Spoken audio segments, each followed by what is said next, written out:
সবাই বলে ইব্রাহিম তুমি কি জানো না এগুলো কথা বলে না। সৈয়দনা ইব্রাহিম বলে যে এটা কথা কয় না, ওইটার পূজা করস কেন? নিতেন বিশ্বনবী পাটির মধ্যে সিজদা করতেন, আবার বিশ্বনবী সিজদা করে যখন দাঁড়িয়ে যেতেন মা আয়েশা আবার আগের মতো পা বিছিয়ে দিতেন। প্রিয় দর্শকবৃন্দ, আপনাদের সবাইকে জানাই আন্তরিক শুভেচ্ছা ও স্বাগত। আমরা সবাই জানি ইসলাম একটি পূর্ণাঙ্গ জীবন ব্যবস্থা। এই দিন আমাদেরকে শিখিয়েছে কিভাবে চলতে হবে, কিভাবে কথা বলতে হবে, কিভাবে মানুষকে ভালোবাসতে হবে, কিভাবে আল্লাহর সন্তুষ্ট হতে হবে। আজকের এই আলোচনার মাধ্যমে আমরা চেষ্টা করব কোরআন ও হাদিসের আলো থেকে কিছু শিক্ষা নেওয়ার, আমাদের ভুলগুলো সংশোধন করা এবং সত্যিকার অর্থে মুসলমান হিসেবে নিজেদের গড়ে তোলা। তাই অনুরোধ রইল, মনোযোগ দিয়ে শুনবেন এবং চিন্তা করবেন, আর যা শিখবেন তা নিজের জীবন এবং পরিবারের জীবনে বাস্তবায়ন করবেন। চলুন শুরু করি আজকের আলোচনা। এরপরে বাৎসরিক পূজা অনুষ্ঠানের দিন আসলো। কিছুদিন আগে একটা হয়েছে না সরস্বতী, এটা বোধহয় হিন্দু ভাইদের বিদ্যার দেবী। এক একজনের কাছে এক একটা জিনিস নিয়ে যাওয়া লাগে, আমরা সব জিনিস চাই একজনের কাছে, তিনি কে? এটা কঠিন না সহজ? বিদ্যার জন্য ওই মন্দিরে, সৌন্দর্যের জন্য এই মন্দিরে, খাদ্যের জন্য দুর্গার কাছে, ঝামেলা না? আমরা সব কিছুর জন্য একজনের কাছে যাই, তিনি কে? বাৎসরিক পূজা অনুষ্ঠানে সবাই ইব্রাহিমরে ধরছে, ইব্রাহিম চল আমরা পূজা দিতে যাব। সাইয়েদনা ইব্রাহিম ফানাযারা নাযরাতান ফিন নুজুম, তাকালেন আকাশে আর বললেন ইন্নী সাকিম, আমি যেতে পারবো না, আমি অসুস্থ। আমি কি আসলে সুস্থ ছিলেন? তো অসুস্থ বললেন কেন? কারণ অসুস্থতা দুই ধরনের, চিল্লায় বলেন, একটা শারীরিক আর একটা। সাইয়েদনা ইব্রাহিম মানসিকভাবে প্রচন্ড বিপর্যস্ত ছিলেন, অসুস্থ ছিলেন। এর কারণ গোটা উম্মাত মূর্তির পূজা করে, এই দৃশ্য দেখে কোনো নবী মানসিকভাবে সুস্থ থাকতে পারে? উনি বললেন আমি অসুস্থ, তোমরা যাও। সবাই বলল ঠিক আছে আমরা যাই। ইব্রাহিম তুই আমাদের ঘরের মূর্তিগুলারে পাহারা দে। মূর্তি পাহারাদার একজন ভালো লোক পাওয়া গেছে।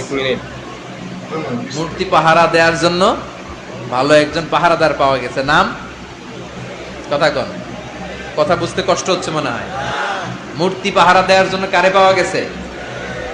সাইয়েদনা ইব্রাহিম কয় ঠিক আছে আজকে পাহারা দিমু, জন্মের পাহারা, যা তোরা দিতাছি, পাহারা দিতেছি যা। এইবার সাইয়েদনা ইব্রাহিম মূর্তির ঘরে ঢুকলেন, দেখেন কি সুন্দর কথোপকথন আল্লাহ তুলে ধরলেন। আল্লাহু আকবার।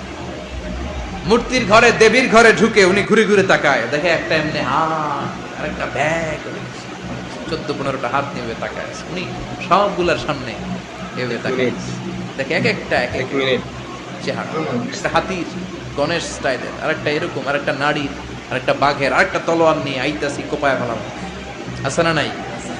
সবগুলোর সামনে যায়, যে যে দেখে আর অবাক হয়, কত ধরনের খোদার কাছে এরা কত কিছু চায়।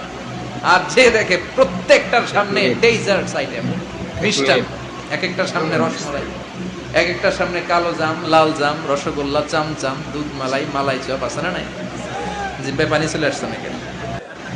তো সাইয়েদনা ইব্রাহিম অবাক, কি রে এত মূর্তি, এত ডিজাইন, এত ভাবে এরা অঙ্গভঙ্গি করে আছে, এত খাবার দেয়া, খায় না কেন? সাইয়েদনা ইব্রাহিম ভাবলেন মনে হয় নাগাল পাই না, আমি একটু তুল্লা ধরি। উনি রসমালাইয়ের বাটিটা নিয়ে, যেটা হা করে আছে ওইটার সামনে যায়, কয় খা। কি কয়? বানাই কইতেছি মনে হয়। ফারাগা ইলা আলিহাতিম, মূর্তিগুলোর কাছে গেলেন। ফাকালা আলা তাকুলুন, খাবি না? খাবি না ডারে আমি কিছু খা, কোরআন থেকে বলছে, ঠিক কি না?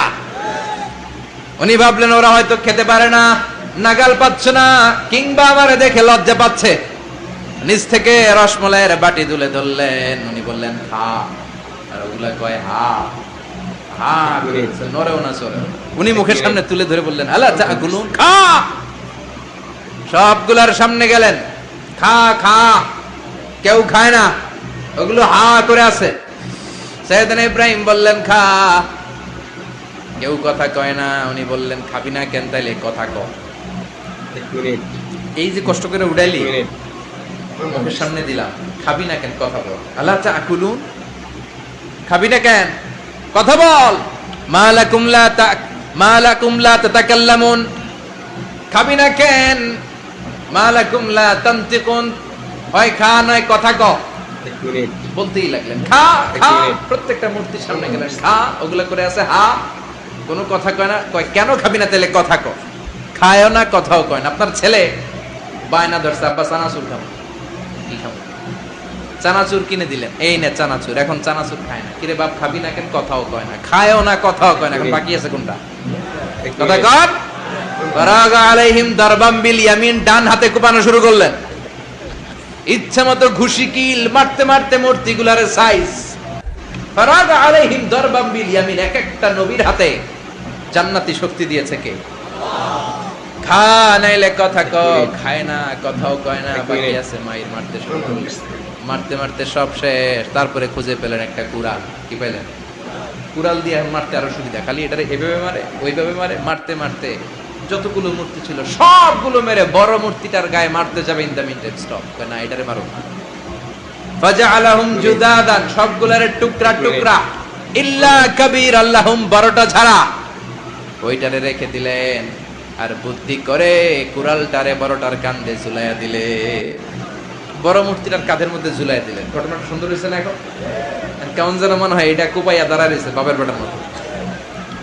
বড় পূজার শেষ, পূজার দিনক্ষণ শেষ। বিকেল বেলা পূজা মণ্ডপ থেকে সব এসে দেখে সর্বনাশ।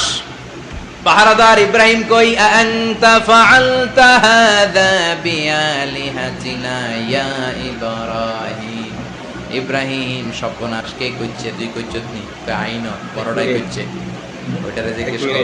বাল ফাআলাহু কাবীরুহুম হাযা ফাসআলুহুম ইন কানু ইয়ানতিকুন। কোরআন থেকে বলছি, আমি করি নাই। ওই দেখ কুড়ালটা কার কান্দে? বড়টার কান্দে, ওইটারে জিগা। সবাইকে খাইছে।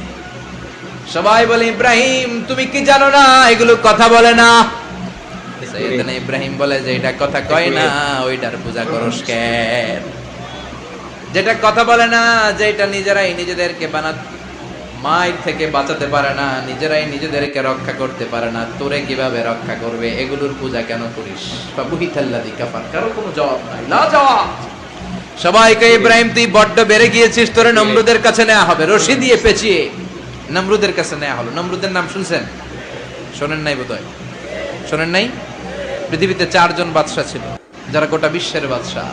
গোটা বিশ্বের 2 জন কাফের, 2 জন মুমিন। মুসলমানের একজন হচ্ছে জুলকারনাইন, আরেকজন হচ্ছে সাইয়েদনা সুলাইমান। কাফেরের একজন হচ্ছে বাখতিনাসার, আরেকজন হচ্ছে নমরুদ। এই নমরুদের কাছে নিয়ে যাও রশি দিয়ে বেঁধে। এবার নমরুদের সাথে কি ডায়ালগ মারছে এটা তো আর কোরআনে নাই। কথা কথা এটাও আছে। নমরুদ বলে, ইব্রাহিম শুনলাম তুমি নাকি আমাদের খোদাগুলোরে মারছো। তুমি নাকি কোন আল্লাহর ইবাদত করো? তুমি নাকি কোন নতুন রবের তথ্য নিয়ে আমাদের বাবেল নগরীতে আগমন করো?